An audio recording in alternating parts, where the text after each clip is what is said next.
This episode of Baby, This is Keke Palmer is sponsored by BMW, the ultimate driving machine. It's giving luxury, darlings. Now enjoy the show.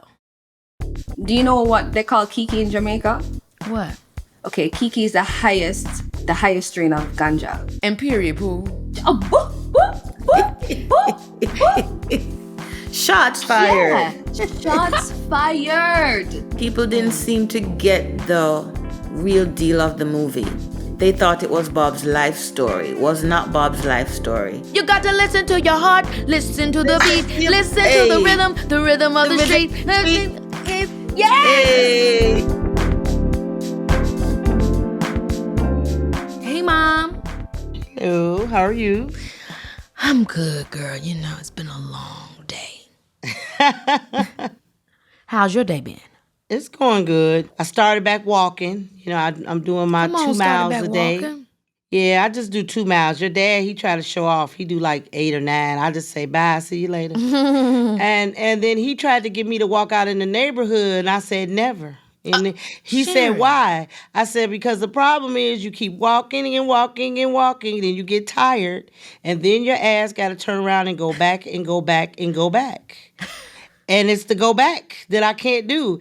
Didn't he do that the other day? Talking about, you right. It got bad.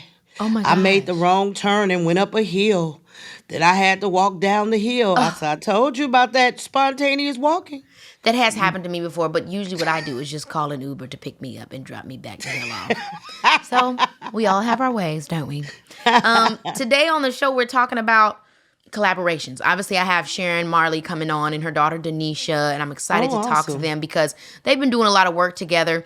And it just had me thinking about me and you, girlfriend, you know, and it's so funny because, you know, we've talked before about how, you know, you don't really like to work with folks. You don't really like to collaborate. And I used to tell you, Mom, you're just such a good manager. Like, you should get other clients. And you were like, no. I don't want any other clients. So I want to know from you, because obviously you do have other kids, but you don't collaborate with all of them in the way that we collaborate. Right. So I'm curious, what do you think it is about our mother-daughter relationship? And then what do you think it is just about me and you that makes us such good collaborators? Well, I honestly just have to say it's the work ethic, you know? It's to working and talking to someone who has the same commitment of excellence, the same commitment of giving it 100%, you know? And also the I'm not giving up attitude, you know? I was just talking to L'Oreal, your sister. She has a book coming out, and I'm all over her. I'm like, well, did you post about it, or are you posting pictures? And she's like, yeah, I'm trying to. I'm like, well, what are you trying to do? Just post some pictures. I mean, what's going on here? And then I can hear in her voice that she's, a little rattled, and, so I just left it alone. And I don't ever want to compare my kids because all of you are different. You have similarities, but you all are very different, unique people. But in this regard, I was like, I wouldn't have had to tell Keke to post no pictures now. Come on. But I think there's something to say with that, because I've always felt like with me and you, it was like, yeah, she's my mom and we're a mom and daughter duo, but we have the same shared interests. And I think it goes beyond Virgo. Like, I love a good sign moment. You're a Virgo, I'm a Virgo, and that has a part of it. But I feel like both of our, and honestly, a lot of my desire and my understanding of how the arts could really help me express myself in my life and kind of give me something to hold on to came from me watching you growing up. Going to the studio with you. And the first collaboration we did was that summer song. When I remember I had asked you, Mom, I want to do a song with you. And you wrote that song for me and L'Oreal to do. Summer fun, it covers me. It makes me feel so at ease. Love's a one, a special way. Put in 3 words, everything's lovely. Like, I remember you let us do that. Everything lovely. I don't know if I told you at the time, but everything lovely came from this man in my neighborhood when I was a little girl. His name was Mr. Stansfield. And he used to Mr. Stansberry. And he used to get drunk and sit out on the porch. And as the kids would walk by, he'd go, everything lovely, everything lovely. That's crazy. Shout out to Mr. Stansberry. I guess everything is lovely when you're about 3 bottles in. Okay. I do agree with that. But I think about those early days, and I feel like that is something that makes my relationship with you very special outside of you just being my mom, is that I feel like we would be friends. We would be collaborators regardless. It's just something that we both share. And I feel like that's such a true blessing. It's such a unique thing, to have such a shared passion with a parent. Right. Yeah, I think we really genuinely like art. We like entertainment. We like documentaries. We could talk about a documentary for hours. We like just to dissect entertainment, and we like to see people entertain. You know what I mean? I think that's what we really do, and your dad as well. I think that's what we all share as a family, and I just think the way you think in terms of entertainment and how authentic you are and how you don't do things that you don't feel in your gut. Yeah. I think that's where we do connect, because I don't do things that I don't feel either. And I like what you said, because it really is true that our entire family appreciates the arts. I remember when Laurencia said when she went to college, or when she first started going to school in general, and she would talk to them about like movies and all this kind of stuff, and she realized very early on, okay, everybody doesn't really have that affinity the way that my family does. That's actually a thing that my family just happens to be really into. I mean, you taking me to see a theater show for the first time at 5 years old, and just all of the information that you guys would give us about artists and filmmaking and directors and writers, and this person, they did this, and that's her. I remember when we watched Good Times, and you're like, well, Kim Fields, that's her mama, and that's it. Like you guys would teach us Chip Fields, and then you would tell me that that's the girl on Tia and Tamara who was the Avians. That's their friend. That all is 3 generation of entertainers and performers. That's right. And I always love that we as a family had that, and it's so interesting because now, I think for me, my big dream always was like, oh, me and my family could be like the Wayans family. Like I always imagine me and my siblings doing entertainment in that way. But what's really unique as I've started to grow and evolve in what I want to do in entertainment is figure out the different aspects that each of us feel like we can be a part. Because there is this thing and this desire of, hey, how do we expand our legacy, which I think the Marleys have done in such an amazing way. Like Sharon is a musician and a singer. And Donisha focuses more on filmmaking, and Laurencia, she loves being a lawyer. She's going to school to be an attorney, but she wants to be an entertainment lawyer. Lawrence likes to perform, he likes to sing, he likes to act. L'Oreal likes to write, and I like to do as many different things I can get my hands on. Exactly. Yeah. And so how we find the ways to orchestrate that, and you as our fearless leader encouraging us to also lean into our family business, so to speak, even if we're not all doing it the same way, but to lean in and figure out how to tap on one another to keep this ship going. I think it's something we're learning. It's still very new, but I'm excited to see how we continue to evolve that over the years. I love being a part of a team, and I love collaborating. I'm just so grateful to be able to work with anybody that works with me and that wants to finish a goal with me.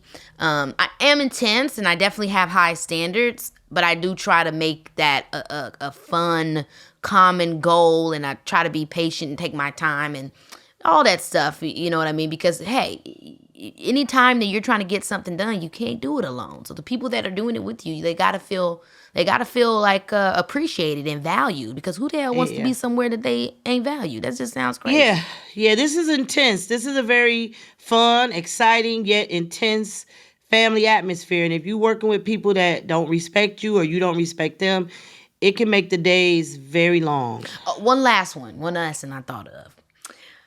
When working with me with music or just anything, performance-wise, are there moments where you're watching me, or has there been a moment when I'm doing music or performing on a set, or maybe you have a story for both, where you feel something from me creatively that maybe no one else sees? Like that literally is just because you're my mom, and it's a specific way that we collaborate.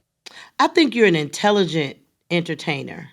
So a lot of times when you're not saying things, when you're having a certain expression on your face, I connect with that because I say, okay, she's really thinking about something. You perform well without lines. Now, in terms of your music, I just think you have an amazing voice and a very unique tone. I've always told you that I love your tone. And so I'm really looking forward. The more music and the more albums, a lot of people don't know that they would have gotten a lot of more music from you. Um, eh, we was going through a lot of problems with record labels. So now I'm so happy that you don't have those restrictions anymore. And like almost every year, every 12 to 4, you're giving them an album. Yeah. Was there anything when I was a kid that I didn't say that you saw when I would be going through my creative process with music? As my mom, was there a different sixth sense that you had in terms of how to manage me or what I needed? Whether you figured it out or you fell short, do you think there was like Yeah. a sixth sense that you had that another manager wouldn't have been able to have, Yeah. if they weren't my mother? Yeah, I wanted you to go independent a long time ago. And I You tried felt my that I was an best. independent artist. Yeah, I tried my best to get you from the labels. I tried my best, and all people kept telling me, "You're gonna ruin her career. You're gonna piss these record labels off, and they're gonna fix it where she can't sell her music." And they tried to scare me. They tried to scare me. So and so is a big music executive, and if you rub him the wrong way, then he'll blackball. You keep hearing the word blackball. That's a really popular word that people use in the industry. And so that stopped me in music to do a lot of things with you in music, like go independent, like invest our own money in your career. I really wanted to do that, and I recognized that needed to be done when you were about 16 years old. And everybody so many people were telling me you can't fight the record Everything labels. happens for a reason. Yeah. First of all, you need a lot of capital to do that.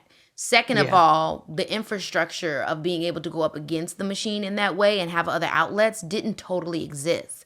So I Yeah. know you feel like that's something you knew you wanted to do and you could have done it a lot earlier, but Yeah. the way we doing it and doing it now is much better because I have Doing it big now, yeah. I have the money to invest, and we Yeah. have so many outlets because of these different Yeah. platforms and all these independent artist tools. Like there is no better time than now for us to be able to really rock out the way that we know we can and we have. So Yeah, so I'm excited about that. I think like every time you really get a chance to sing, people go, "Wow, I didn't know she could sing like that." I'm like, "Okay, you haven't heard nothing yet." You know what I mean? all I know And is I'm that taking my talents to Mary Kate and Ashleyville. Okay, I'm giving you direct to TV to DVD down. Okay, I'm giving you Dollywood. I'm giving you Tyler Yes. Perry's studios. Okay, I will Yes. stop at nothing to be your favorite Mickey Mouse. Me and my mom and the Palmer family, always. Thanks, Mom. I'm gonna get ready to chat with Sharon and Donisha, but you're awesome. awesome. You're awesome as well. Bye.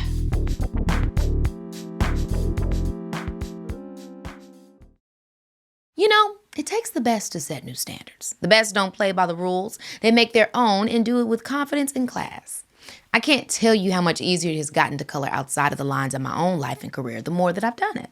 Sure, it can be challenging at first. I mean, everyone seems to have an opinion on how you're going to live your life. But the more practice you get marching to the beat of your own drum, well, you start realizing that your song can't and shouldn't be defined by any one genre. For all of you that are serving boss lady and lover girl at the same time, I see you. It's up to you to forge your own path, a belief BMW and I share. Now with BMW, it looks a lot more like being in the craftsmanship game for over 100 years, while also setting the standard for powerful sports cars industry worldwide. Talk about duality. And your regular old dashboard? Well, BMW decided it was too boring and reinvented what a dashboard should be. And this is just one example of BMW being at the forefront of automotive technology. The point is, BMW didn't need anyone's permission to change the game. They just did it, regardless of what the rules said. So don't play by the rules. Make your own. BMW, the ultimate driving machine. Baby, this is Keke. Guys, not only are my next guests an amazing mother-daughter duo, but one of my guests is named Sharon. And of course, only the best moms are named Sharon, period. Sharon Marley is a Grammy winner and daughter of Bob and Rita Marley themselves. And her daughter, Donisha Prendergast, is an incredible filmmaker and activist. I'm so excited to have them both on the show. Please welcome Donisha and Sharon. Hey, guys. Thank you. Hey, Keke. It's so good to see y'all, and the backgrounds are giving me all the life I need. Y'all got all the color back there, books galore. That's Yes. right. I live in a studio. My husband is a visual artist, so I live in a museum, I feel. Oh my gosh, you're probably inspired every day. I feel like whatever we see in our houses, getting that feng shui right, it really gets us ready for the day. No, it does. It does, for sure. Now, I'm really excited to talk to you guys because my mom and I, we have been partners and collaborating all my life. It's like all I know. So it's really cool to talk to you guys about your journey and doing all that together. Now, I know you both explored various collaborative, creative projects over the years. Sharon, I mean, you played with your siblings in the group Ziggy, Marley, and the Melody Makers. And Donisha, I know you've done a lot of collaborating as an actor and a filmmaker. But recently, you two have collaborated. Donisha, over the past few years, you've been directing a lot of the music videos for Sharon's solo music. So you recently directed the single for Steppah video? Yes. Well, let's yes. talk a little. I want to talk a little bit about how that came about. Like, did she just ask you, or did you have the idea? Like, what was the process of you guys deciding to do that together? Shooting a music video is like shooting a short film. It takes so much attention, so much resources, and I kind of stepped away from music videos to get into the world of film.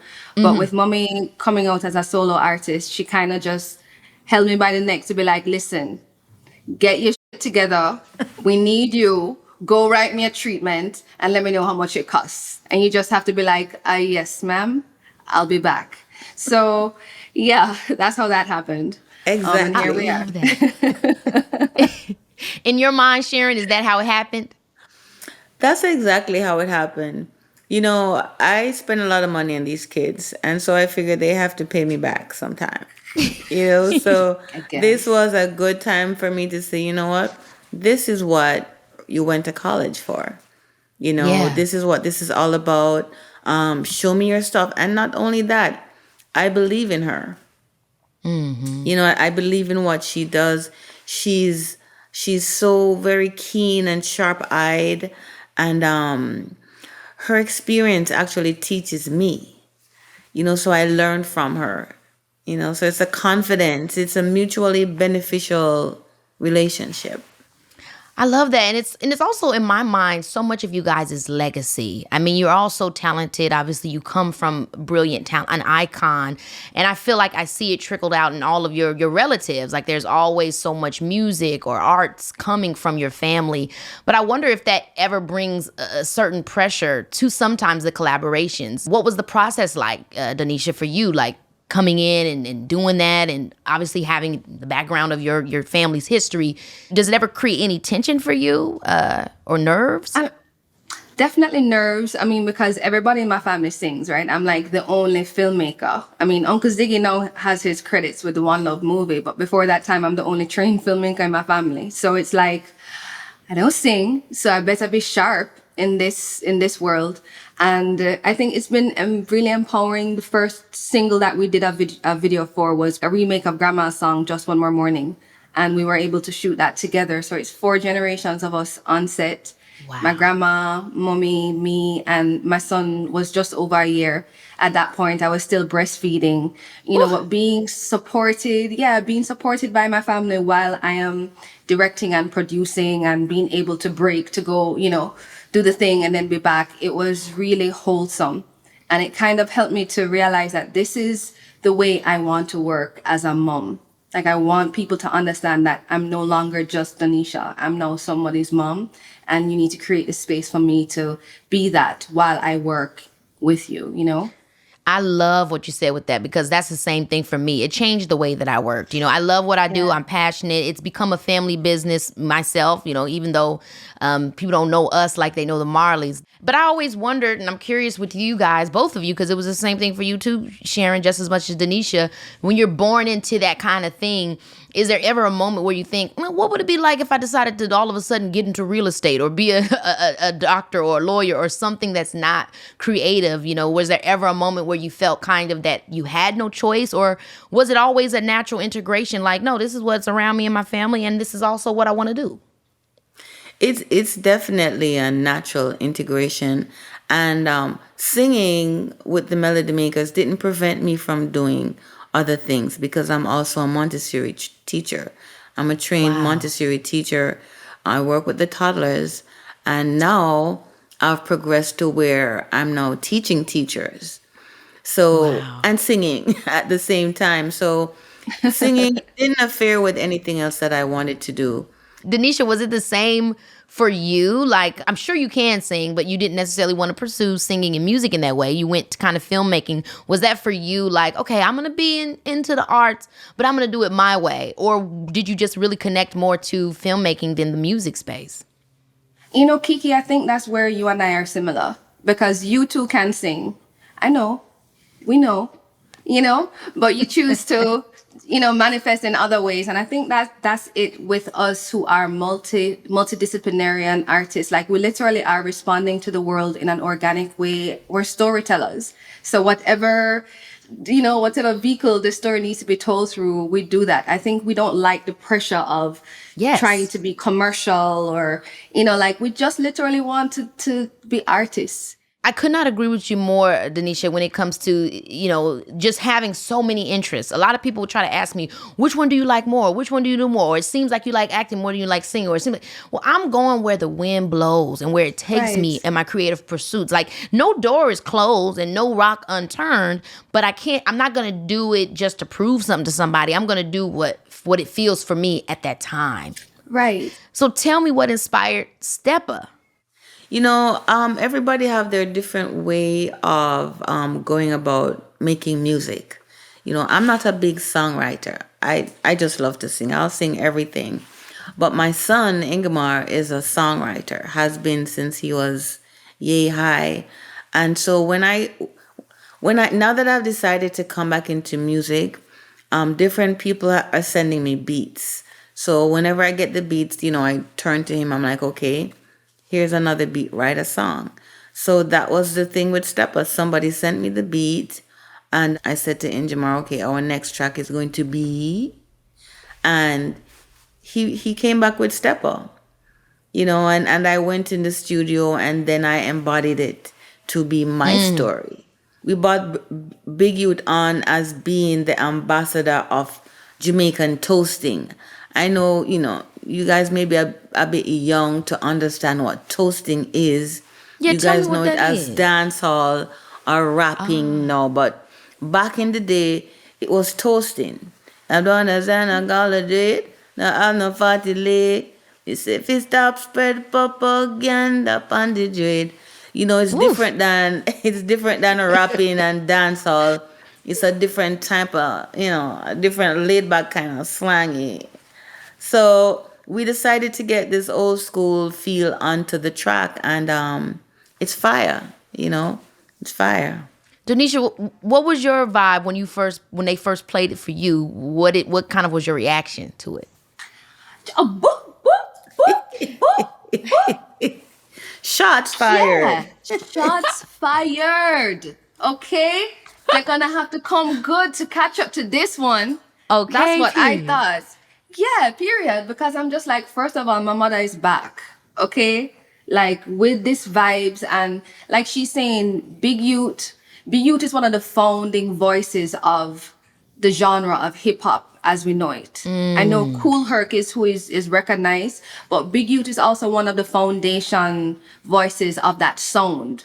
And with us doing Steppah and even the visuals of it, all of it was very intentional because when you think about a Steppah is like that cool, classic bad man that's also respected.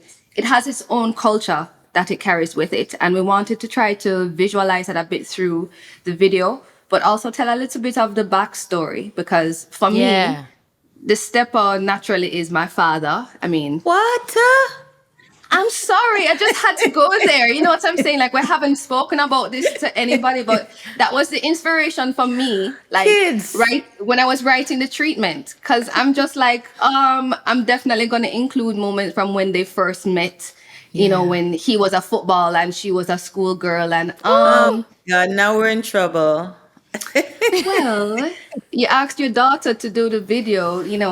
I love that. So I'm hearing the notes of, origin, also the origin of her and your father and your mother, and just kind of like him stepping and just all these different elements of it. When you saw the treatment, Sharon, what I mean, obviously you didn't know that it was about she was showing love to her dad.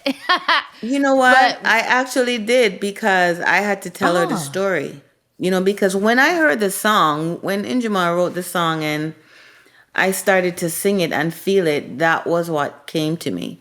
Because to me, a Steppah is this one man in your life that you can always depend on. You don't have to be together, but you do have a history and you both respect each other, and he's there for you. He's there for your family. He's there for your cousins. He's there for your uncles. And he's respected in his community as well. He's providing jobs. He's looking out for others, and he's stepping. And I made sure I didn't spell it with a Stepper because I had to put the Jamaican slang on it. So it's Steppah. Good. You understand? We had to get the patois. We had to get the patois down in there. So, and plus he can dance a little bit. You can't forget that part of the Steppah. Steppah must can step. Step in the name of love. Step in the name of love. Just the whole thing. The whole thing. Baby, this is Keke Palmer, yeah. Here we are in the last few weeks of proper summer. The sun is sunning, the days are long, and that means that I'm looking for anything to distract me from the oppressive heat. That's where Audible comes in. This month, I needed a story that would whisk me away. I'm talking full-on immersion, I ended up listening to Children of Blood and Bone by Tomi Adeyemi, the first in the recently completed Legacy of Orisha series.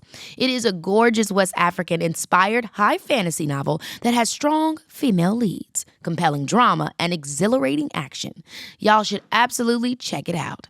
It follows Zayli, a young woman who remembers when the soil of Orisha hummed with magic. At the orders of a vicious king, the Magi, aka magic wielders, were slaughtered, and in one fell swoop, Zayli loses her mother and an entire country loses their hope. Whether you're into stories that sweep you off your feet, motivational messages to get you hype, or straight up expert advice to level up your life, Audible's got it all. And the best part, you get to pick one title a month to keep forever. But that's not even the half of it, boo. You can listen to Audible anytime, anywhere. Trust me on this one. From the car to the plane and straight to the hotel, Audible is right there with you, keeping you inspired and entertained without having to carve out extra time. It's a total game changer. So, what are you waiting for? Baby, get your life and get Audible. There's more to imagine when you listen. New members can try Audible free for 30 days. Visit audible.com/Keke or text Keke to 500-500. That's audible.com/KEKE or text KEKE to 500-500. When you think of Caribbean vacations, you probably think about all-inclusive resorts and the standard islands, the Bahamas, Jamaica, DR, and those are wonderful, honey. But let me put you on to some real tea on vacations. Turks and Caicos in a luxurious Airbnb is where it's at. Okay, here's what I mean. A few years ago, myself and a couple of friends booked this breathtaking beachfront property in Turks and Caicos. We were there for all the things. Good old-fashioned rest and relaxation, a little tropical partying, and for the type of trip where everything is a celebration.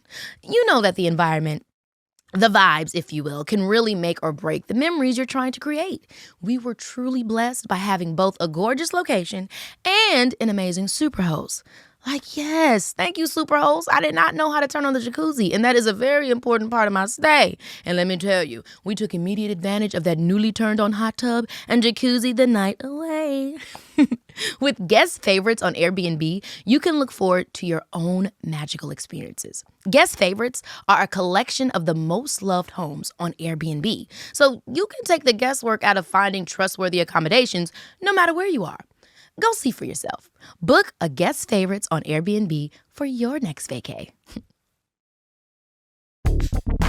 I'm curious, when you were growing up, Donisha, and when she was little, Sharon, did you guys ever do any type of musical collaborations or just like any type of creative stuff together when she was young? That's interesting. I think one collaboration that we did was on the song Arthur the soundtrack for Arthur. Girl, And I say, hey, what a what a wonderful kind of day. Yeah. You learn to love and play. And get And along listen with with each other. other. You got to listen Yeah. to your heart, listen to the beat, listen to the rhythm of the street. Yes! Get together and make things better and learn it together. Oh my God, guys. That song.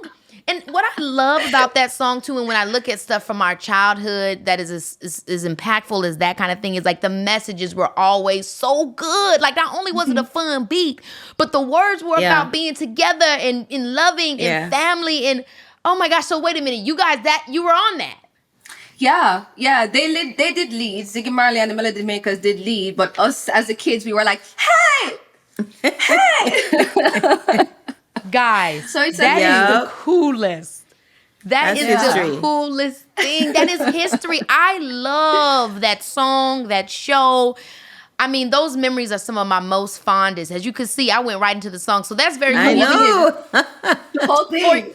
For you, Donisha, look, I mean, obviously, maybe you guys didn't know, Sharon, that show is going to be such an iconic hit. When you look back on that type of stuff, what does it mean to you? Like, how do you feel like just knowing that the generation of your family has continued to make such a positive impact on generations to come? I feel humbled. I feel very humbled because the mark that Bob Marley has made on this world is not easily attained. So for us as his children to be following in his footsteps of making historical moves, it has to make you humble. And this is how we were raised, from humble beginnings, from the ghetto. We can't forget our past. Therefore, tomorrow people. So I don't feel like it's this great thing to walk around with your chest all this. I feel blessed to have been able to be put in a position to do that, And for people like you to remember this song, it's exciting, It's like, oh my God, Keke knows the song. I love you, Keke. Oh my gosh, I love you guys back. And I really relate to what you said, Sharon, because I feel the same way. Even with what you just said there, it's just a humbling feeling to know that the work that you've done has made a positive impact or that people have connected. Because that's all really you do it for. Any artist, any type of recognition or, audience or performing, it's the exchange. It's the fact that I made you feel something and that made me feel a way. And, I just want to keep giving and receiving and we back and forth. It's this dance that you play, all your life because that's what life is about. And that's what it means to any artist. So I couldn't agree with you more. Yeah. Thank you for feeling that. Thank you for feeling that. And so now my music I'm purposely doing it to the love frequency, the 432 hertz, because I want people to feel even before they dance. I wanted to get them here. And so years down the line, they can remember, oh my God, that feeling, that voice.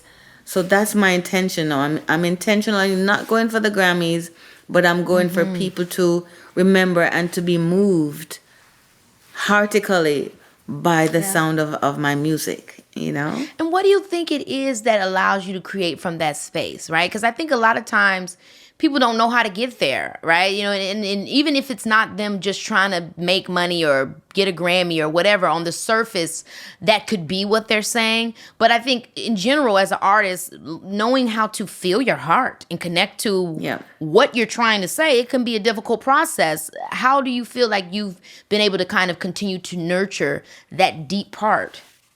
It is my heritage. It is my heritage. It's how I've seen my parents work. Like Bob said, if money come from music, then let money come from music. But his first love was for the people, and being there for the people, reaching a people, helping a people to move from A to Z.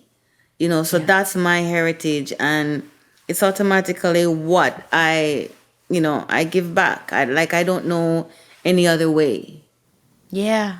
Basically. Yeah. I love that. And that's a beautiful thing to be able to see. And for you, Donisha, I'm sure you probably feel you feel that energy because that's what you guys are able to exchange when you're working together. I mean, working with your mom, I'll say this for me.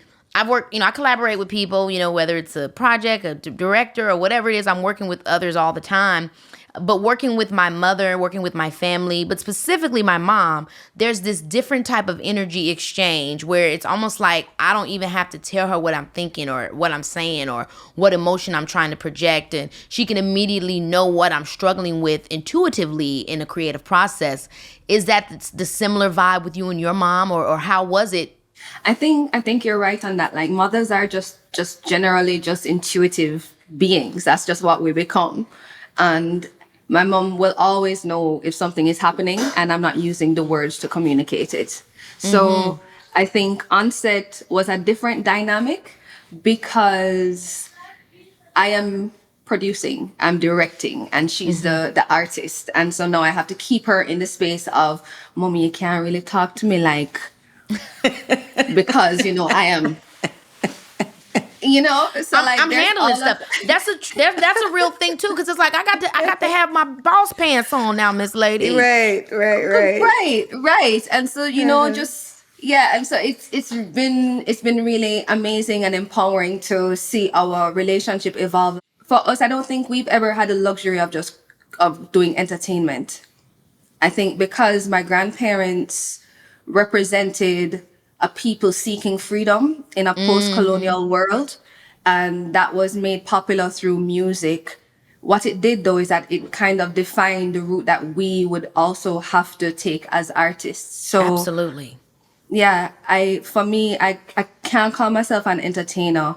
I have to go beyond that because this is still African liberation that we're seeking a way to really get people to understand. I mean, now in North America, it's Black Lives Matter, but in a bigger context, it really is African liberation because the color of your skin, there's just so many layers. I love what you're saying so much, and I also like that you're breaking it down in that regard to the diaspora because, yes, it's different subjugated, if that's the right word, cultures and viewpoints of it, but it's all essentially the same people trying to grasp this freedom and this liberation of who we are in our skin and our background, the heritage we're actually trying to protect and reclaim in so many ways.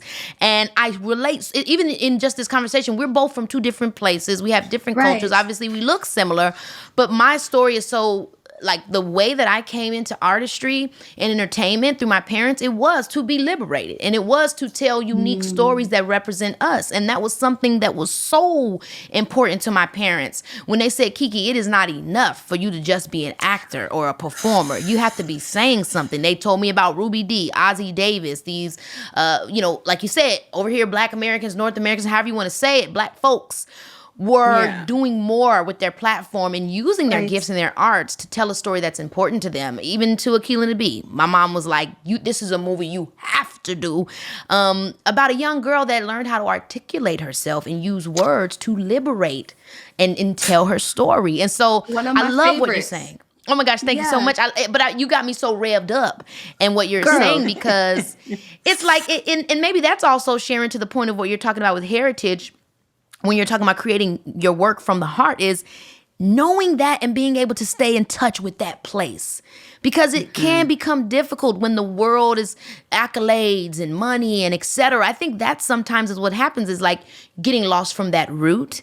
And in the cliche way, it's like forgetting where you came from. So what you're saying is speaking to the fact that, like, no, we're never going to forget. Yeah, we're the Marleys, but we're never going to forget where we came from and what the reason of what we even did any of this was for. And that is exactly. It's exactly amazing. And we may not do it the same way. We may not sing the same songs, but we do it in our own way. It's the same thing about me getting out of the box. Because I might not wear my locks doesn't mean that I'm not Rasta still. Yeah. Because I wear makeup doesn't mean I don't have my heritage that my parents taught me. It's just that I'm coming out of the box. You're not going to put me there. I'm going to be who I am and still be respectful to my art and to my heritage. And if you want me to do something don't tell me not to do it, because then I'm gonna do it.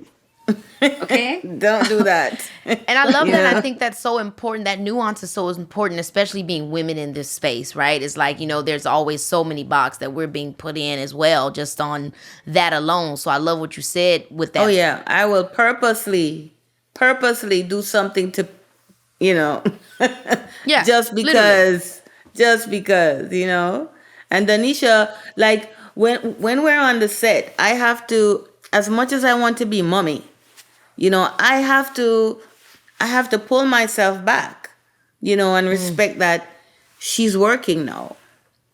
So that again is coming out of the box. I'm not gonna be mommy on the set. No, I have to know when to be mommy and when to be the artist. So it's a lot of knowing when to step forward, when to move back, when to give, when to take. It's a balance.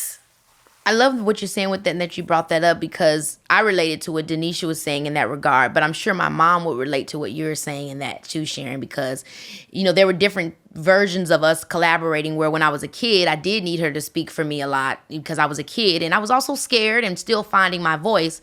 But then it reached a point where it was like, please stop talking for me. Let me figure out how to talk for myself. Like, I got to start getting out there and learning how to walk. I can't be this fawn that keeps falling all over their legs. I got to be a big deer at some point. And so it is true, like that collaboration, mom and daughter, and just family dynamics of your evolution and your growing, and you needing to be, yes, I'm the child. Yes, I'm always going to be your baby, but I'm also my own person, and I need your support and letting me spread those wings. So that is definitely a delicate dance, but you guys are doing it quite beautifully, obviously. Keke, can you you. please send a memo out to my family? Because I'm the eldest of my generation, and I think they still see me as a little niche, but the challenge is real. I think I tell people growing up Marley is very different from growing up like Rastafari, for instance, because we kind of grew up in a bubble, and very protected, security everywhere, like, all of this kind of thing, because there are people who tried to kill my grandparents, like my grandmother still has a bullet in her head, like this is the reality that my parents as children experienced and became adults with. And so for us, that's third-hand trauma that we inherited. And so for me, being a documentary filmmaker and an actress, writer, all of these kind of things, I needed to experience myself in the world. And so, like, when I went to film school in Miami, my mom lived maybe like 45 minutes away from the school. But I moved out of my mom's house. I had a 1-bedroom apartment. I didn't have a bed. I only had a comforter. I had no furniture or anything like that. My mom didn't know I was living like that, but I literally, sorry, mom. But the thing is, I had to give myself an experience. Yeah, you had to experience life. I had to challenge myself and go out there and see, okay, how do I not fall over anymore? How do I stand up on my own feet, because I'm the eldest of my generation. And if I am not able to figure it out, I don't know if my other younger cousins will be. I want to be able to have things to say to help them with this transition, because I'm kind of being very transparent now, but I want to be able to help my family heal too. Like, you come from a family who's been in the media. We've dealt with a lot of trauma visibly, and there's just never time to really slow down and heal or have conversations about certain things that are still causing new traumas. And so it's just like, but the talking and the transparency, I think that is a big part of like what our generation can bring to our families, the millennials, like people in our age group, that are seeing things with a different set of eyes. That is a big part of our duty. And then as creatives and blessed people to be able to collaborate in our families in this way, when they watch us tell these stories, it does offer an opportunity of healing and conversation and awareness around it. Like, I know you starred in a few years ago the movie Black Bodies, which was based on a real life event that happened to your friends. Obviously, Steppah is about real life romance. What is it like working on the sets or creating these opportunities where you're around the people where these life events and things have happened? How does that impact your work? Black Bodies, we created Black Bodies in response to a situation that happened to us while we were checking out of a rented space for the weekend at Uncle Steve was having a cannabis festival. Oh, by the way, randomly, Keke. Do you know what they call Keke in Jamaica? What? Okay, Keke is the highest strain of ganja. And period. Just boo. wanted to throw that out to you, like All you're right, because I'm going to get uns- you high. Okay, random side note. So back to this story though. Yeah, so this crazy thing happened to us. We're in America for a weekend checking out of our rental property, and a white neighbor calls the police to say that she saw some black people stealing stuff. Wow. But the thing is that I don't live in America. I'm not Black American. I'm a Jamaican. So this isn't my typical experience. So I wasn't afraid of police in the way that I see Black Americans react. And in retrospect, now I think about it, like, I really could have lost my life. That's a real thing that could have happened just based on how assertive I was. Anyways, what it gave me is some emotional insight into what Black Americans experience every single solitary day, but it also challenged me as an artist because this is not the world I live in every day. Like, Yeah. police don't stop and frisk me. You know, I didn't grow up with that. So how do I be true and sincere to raising awareness about this? And so we created a film to do that. And acting in that film was really hard because I had to do a lot of research around, like, I used Philando Castile's girlfriend as one reference. And that whole experience of her and her daughter witnessing him being shot and it being recorded live. And to embody that character was traumatic. And also to transition out of that space was as traumatic. You know, like it's intense finding a way to communicate these things through art, but it is a must. So back to what you're saying, like, it's heavy, but our ancestors have done greater things with less than we have, you know, so we can and we will and we must. It's my job as her parent to try to protect her from these things again. So all I wanted to do when that happened was to just hide her. You know, come, stay under my wing, coming. But she wouldn't have it. She was like, no, I gotta talk about this. I gotta talk about. And her grandmother, That's which like is my me. mother, was no different. She was like, let her talk about it. Let her do this. I'm like, Mom, you're not supporting me here. I need to protect. She's like, no, she needs to go out there. And so this is the challenge of having a revolutionary as a daughter and a revolutionary as a mother. You know, because they're both revolutionaries. You better those say two. that. Period. And it is hard because you got to watch them go out there and be that. And it can be, it can be it's so funny. I'm really related so much to you guys' dynamic because that is very much me as well. When something happens, when everything was happening around Ahmaud Arbery and it was after COVID and it was everywhere, we're all outside protesting. I remember, like, it was something that I didn't know what I could say, what I could do. And, you know, I was just so overwhelmed with emotion. I remember I was out there and I ended up saying something to a National Guard and people pulling out their phones and everything. And I literally called my mom right after. I said, Mom, I don't know what I did. I might have just did the worst, craziest thing.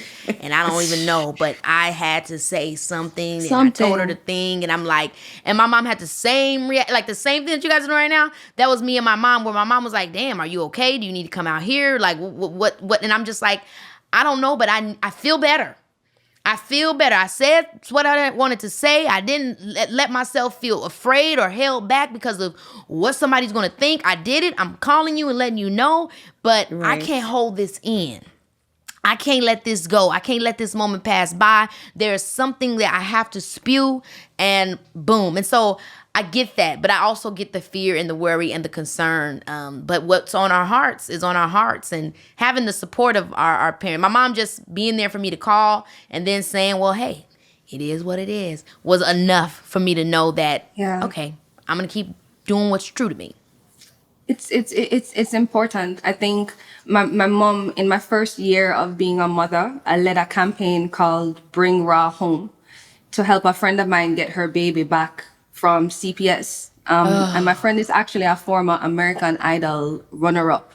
So, like, it was crazy to know that this could happen to somebody who is so public and visible, to think about somebody who has no platform. So in my first year of being a mother, I decided I was going to step away from activism But of course, I have to know, raise awareness about the fact that child protective services are taking away children off of unfounded like suspicions. Oh, yeah. You know, and you know, from mommy. And then not helping the ones that actually need help.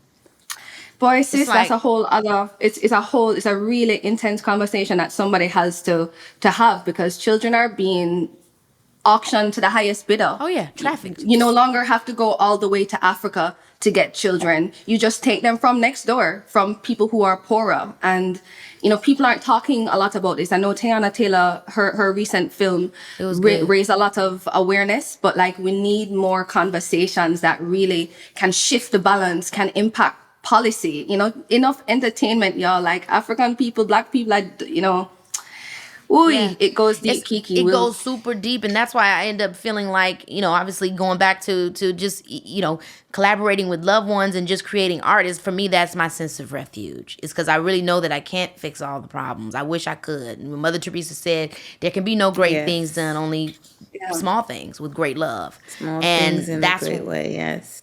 That's it. That's all we can do. So even just the little bits, the conversations, the artwork, or, you know, that's what we can give, and just give somebody an opportunity to say, wow, somebody's seen me. It may not be much, but it's me contributing my heart in the best way that I know how. And, you know, that's what gets us through. That's why everybody loves music. That's why, you know, your family is what your family is, because of that impact. And I have to ask you about the movie. I can't even leave. I'm like, I want to just know what you guys, you know, obviously the Bob Marley biopic, Bob Marley, One Love, it came out earlier this year. And Sharon, you expressed appreciation for the portrayals of both your father and mother in the film.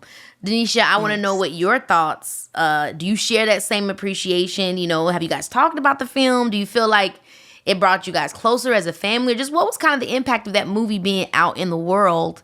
And, you know, a big portrayal like that of your family and Bob. For truth and fact, that movie was very emotional for me because it took me right back to the time frame.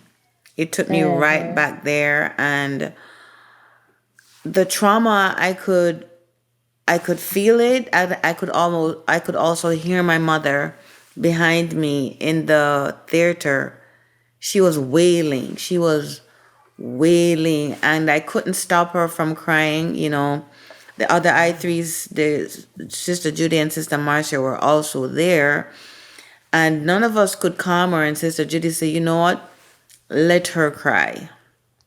Yeah. Because she's reliving. This is her life. Let her get it out. And so I listened to her wail the whole show. Moments she'll be quiet. But the first thing on the scene was Ben. He came on and he did some Bob Marley movement, and she was like, ah! Because it was so real. It was so real, and it just took her back to that place. And so the movie was all emotional. I remember when the police came for us to pick us up from the house that night. We were still in our pajamas. We didn't know what was happening. They rushed us off to this secret location. We were kids. We were like, okay, this is exciting. But watching it on the movie, I mean, I think that's when I really cried. That's when I was like, oh my God, they tried to kill our parents. And it all came back like this really happened to us. So that for me, it was emotional seeing Bob, seeing my mother. There were some parts of it that I laughed because Bob was a funny guy. You know, he could be comical, and it captured that aspect of him as well. And so I had mixed feelings throughout, but there were good feelings. There weren't feelings of, oh my God, this is a terrible movie or nothing like that. There were mixed feelings of joy and blues and his life. You know, and I think everybody did a great job, that the collaboration with the family and Paramount, and you know, it was smooth. And people don't seem to get I'm tearing up again. People didn't seem to get the real deal of the movie. They thought it was Bob's life story. It was not Bob's life story. It was about 2 years in his life. it was around the assassination attempt, those 2 years. What happened after the assassination attempt? He went in exile. While there, he recorded an album, and then he came back to his people. So that's all that movie was about, just those 2 years. So people seem to think, oh, they didn't see this and they didn't see that, and what about this? It wasn't about his life. It was about 2 years in his life. So just for those who didn't understand that. You probably really can't put. I mean, you will probably have to have several more different versions of someone like him. It'd have to be a in their life. series. Yes, It would exactly. have to be a Because how could you put it? series. Yeah, how could you put it in a couple of hours? You know what I mean? Like, Yeah, so impossible. I do love you for clarifying that for those that didn't get that, because it's like more to come on that. He's somebody for that sure.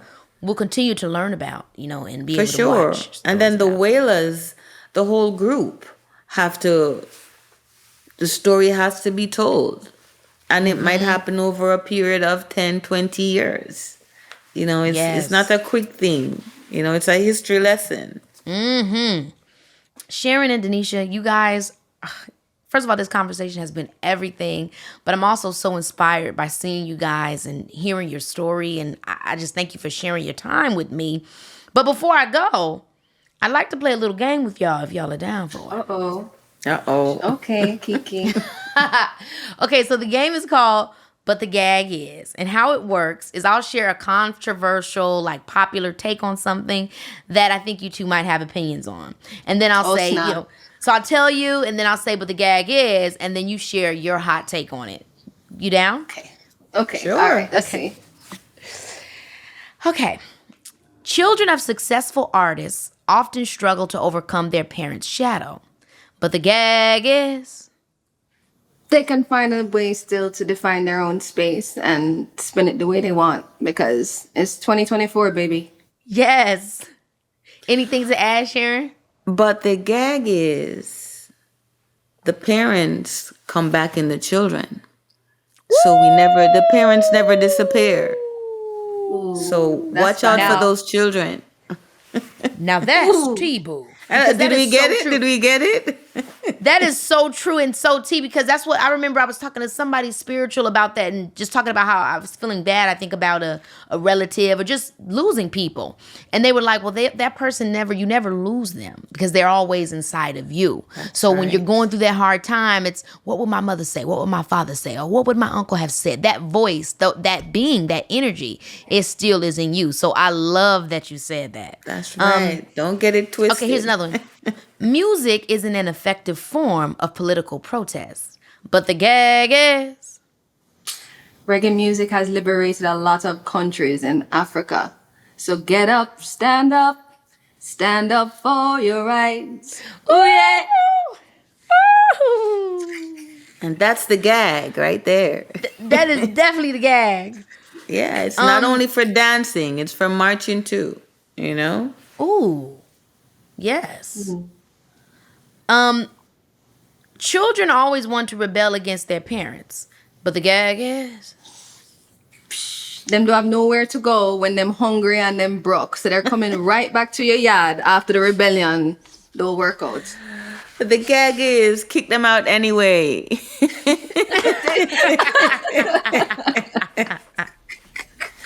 The gag is on me. The gag is on me.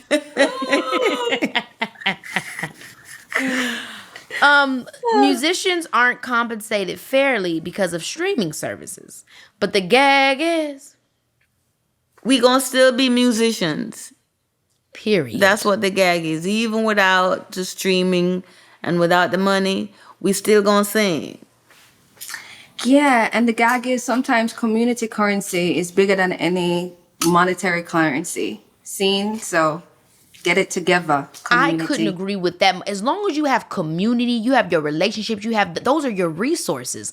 That is the greatest currency that you could ever have. Like, if you're up and you falling down, there are gonna be people that's gonna catch you on your way down. Now, if you ain't no good person, you ain't got no community child, they gonna watch you fall, honey. You gonna hit your head on every little rock on the way down. Okay, good.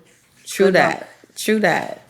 Well, I thank you so much, guys. I thank y'all for playing the game with me, and I thank y'all for the knowledge, the wisdom, the love, and the good vibes that you guys dropped on the show today. Thank you, Keke. Love to Mama Sharon. I was just gonna say, love to Mama Sharon. And you know what? We should encourage more mother-daughter duos to have these kind of conversations, because I think they humanize us and our families and our experiences as mothers and children even more, you know?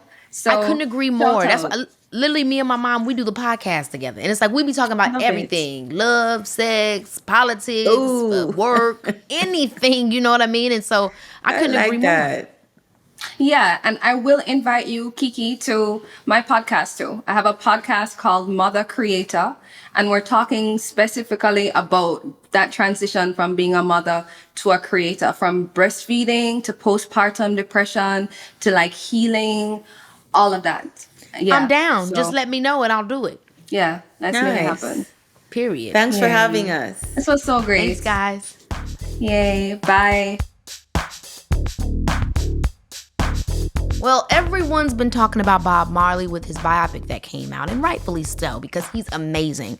But I feel like more people got to lean in and talk about Sharon and Donisha. I think my biggest takeaway is there got to be more mother and daughter collaborations, and that there's a depth that can come out of it that's not always there with other collabs. And now I just want to go back and rewatch all the Sharon and Donisha videos after thinking about everything that they said. I'll definitely see you guys next week, because you know it's your girl. Baby,